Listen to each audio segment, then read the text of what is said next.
Plusieurs présidents africains ont accédé au prestigieux titre de maréchal, un rang généralement réservé aux plus grands stratèges militaires. Pourtant, derrière ces nominations se cachent des histoires fascinantes, parfois pleines de controverses.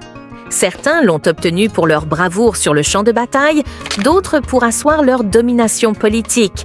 Mais qui sont-ils réellement?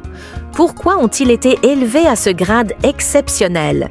Et surtout, quelles conséquences cela a-t-il eu sur leur règne et sur leur pays?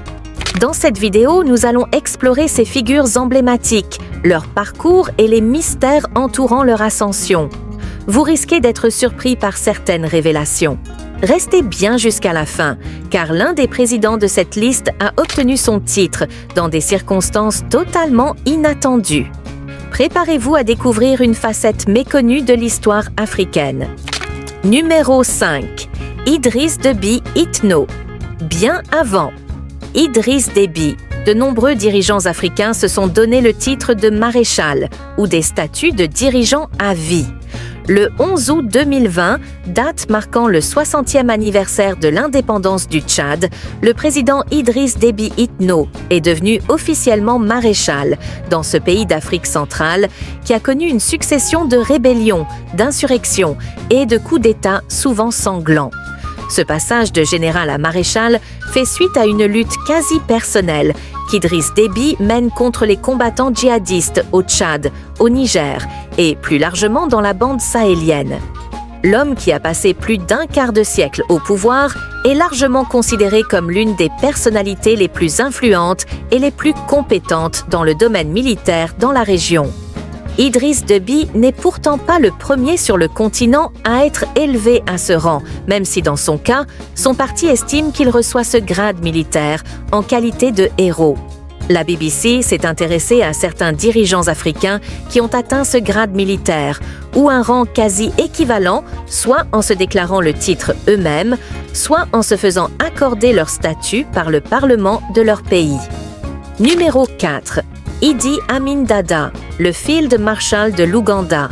Idi Amin Dada est un ancien président ougandais né en 1925 dans la ville de Koboko, dans le nord-est du pays. Il fait ses études en Ouganda et a servi dans l'armée britannique en 1945, connu sous le nom de King's African Rifles, KAR. Après avoir renversé le gouvernement du premier président élu du pays, Milton Obote, il devient président de l'Ouganda en 1971 et dirige le pays pendant 8 ans. En 1979, Amin Dada est forcé de fuir la capitale ougandaise sous la pression de l'armée de libération nationale de l'Ouganda. Il va trouver refuge en Arabie Saoudite où il meurt en 2003. Il s'est donné le titre de Field Marshal, grade à 5 étoiles le plus élevé dans l'armée ougandaise, et de président à vie en 1975. L'Occident le considère comme un dictateur qui a paralysé l'économie ougandaise et conduit un régime basé sur la terreur et les crimes de masse. Numéro 3. Mobutu Sese Seko, le papa président aux noms multiples. Mobutu Sese Seko. Kuku Gbendu Wazabanga est le nom que se donne en 1971 Joseph Désiré Mobutu, celui qui a dirigé d'une main de fer le Zaïre, actuelle République démocratique du Congo, est né en le 14 octobre 1930 à Lisala, au Congo belge. C'est lui qui va rebaptiser le Congo belge, devenu Congo-Kinshasa en Zaïre, au même titre que la monnaie du pays et son principal fleuve. À la suite d'un coup d'État, il arrive au pouvoir le 24 novembre 1965 et s'impose par la force des armes et l'instauration d'un parti unique en 1982. La même année, il devient donc maréchal-président du Mouvement populaire de la Révolution, seul parti politique autorisé dans le pays. Il est connu pour avoir imposé un costume traditionnel baptisé Abacoste, à bas le costume, une version zaïroise du costume occidental. Mobutu a aussi demandé que les Zaïrois se choisissent des prénoms d'origine africaine et locale, ce qu'il fait lui-même en devenant Mobutu Sese Seko Kuku Gbendu Waza Banga, c'est-à-dire Mobutu le guerrier qui va de victoire en victoire sans que personne ne puisse l'arrêter. Numéro 2.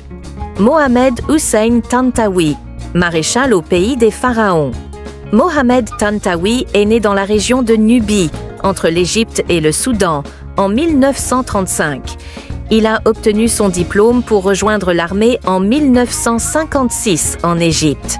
Il est devenu président de l'Égypte après le renversement du président Moubarak. Le 11 février 2011, il est devenu président et s'est retiré du pouvoir le 30 juin 2012. Pendant plus de 50 ans, il a participé aux grandes guerres égyptiennes, dont celle face à Israël, et c'est là qu'il a obtenu le grade de maréchal. En 1991, à la suite de l'occupation du Koweït par l'Irak, il a fait partie des forces de la coalition lors de la première guerre du Golfe. Il a reçu des diplômes honorifiques d'Égypte, du Koweït et d'Arabie saoudite. La même année, il a été nommé ministre de la Défense de l'Égypte et commandant en chef des forces armées égyptiennes de 1991 à 2012. Mohamed Tantawi a la réputation d'avoir évité toute infiltration de l'armée par les frères musulmans. Numéro 1. Jean Bédel Bokassa, maréchal et empereur à vie de la République centrafricaine. Bokassa est né le 22 février 1921 dans le comté de Bobangui, à Mebaka, plus précisément dans le village de Lobaye. Il va à l'école à Brazzaville, veut devenir pasteur, mais ses parents le persuadent plus tard de rejoindre l'armée coloniale française. Après la fin de ses études en 1939, il s'est engagé dans l'armée et est devenu soldat en 1941. Il a combattu sous la bannière de l'armée française dans la guerre contre les nazis. En janvier 1962, Bokassa quitte le contingent français et rejoint l'armée de la République centrafricaine, RCA, successivement en tant que colonel, conseiller militaire, puis chef d'état-major en 1964. Fort de cette posture à la tête de l'armée, il renverse son cousin et premier président de la République centrafricaine, David Dacko, et dirige le pays entre 1966 et 1976. L'histoire des présidents africains devenus maréchaux est fascinante et pleine de surprises. Ces titres, souvent perçus comme une consécration ultime du pouvoir, ont marqué à jamais leur règne et l'histoire de leur pays. Que ce soit par mérite militaire ou pour affirmer une autorité incontestée, chaque nomination cache des enjeux stratégiques et politiques majeurs. Ce parcours à travers le continent nous rappelle à quel point l'Afrique a été marquée par des figures fortes, entre leadership militaire et ambition politique. Mais au-delà des titres et des honneurs, ces décisions ont parfois eu des conséquences inattendues, positives ou controversées. Et vous, que pensez-vous de ces présidents devenus maréchaux? Était-ce une reconnaissance légitime ou une simple manœuvre politique? Dites-le nous en commentaire et n'oubliez pas de vous abonner pour découvrir d'autres histoires incroyables sur l'Afrique et ses dirigeants.